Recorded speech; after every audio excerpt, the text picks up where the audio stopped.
Yeah, hi, it's David Turnbull, Bespoke Estate Agent covering Tavistock in West Devon. Today's video is how to value your own home. I've been out and done a few market appraisals recently. It surprises me that people don't know the value of their own property before I get there, but aren't really sure. So it's down to obviously the estate agents to value the properties, where it can be misleading because the valuations I've been on recently, the discrepancy between the lowest valuation and the highest valuation has been a huge difference, and it's caused more confusion than anything else. The best approach to value your own home is number one, go to Rightmove or Zoopla and go on to sold house prices, which is at the top of the screen there. Go to there and put in your postcode, and then that will come up with all of the sold prices in your road. The main thing to remember on this is that the land registry data is 3 months behind, so you might see transactions that were this year, but it'll be normally 4 months before. I generally just go onto house prices to see if I can see some data in terms of what's been selling in the road, what they've generally been going for, to give me some ideas, but I know that that's going to be 3-month-old data. The next thing is to go on to Rightmove or Zoopla, put in your postcode in properties on the market now, and then I would put in your postcode, full postcode, put in maybe half a mile around, have an idea of price, but there won't be a huge amount of houses that will come on in your area.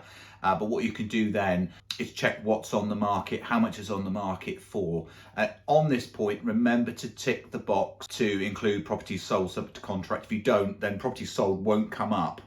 Those are sales that are going through. You'll be able to see what the prices of those properties, but that's tip number two. When I go and value a property, certainly in 2021, and we are in September now, is that I will look at some of the data again that might be a little bit older. Generally, I work on a figure of 7% increase this year so far, which gives me a good idea of where the uplift would be from previous sold prices.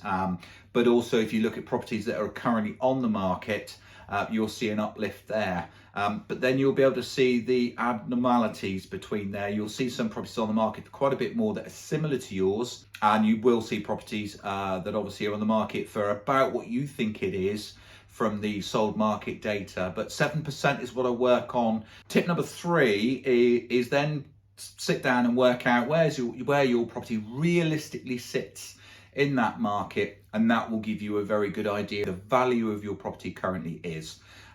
If you're thinking of selling, very good thing to do prior to the agents coming to visit you, because then if their valuation sits roughly in line with what you're thinking, then you're on the same page. But if you get a particularly high valuation, then you'll be thinking, well, hang on a minute, I was thinking it was about here, the other agent's saying it's out here. So if you're not thinking of selling, it's a good thing to do to keep up to date with where the property of your value sits.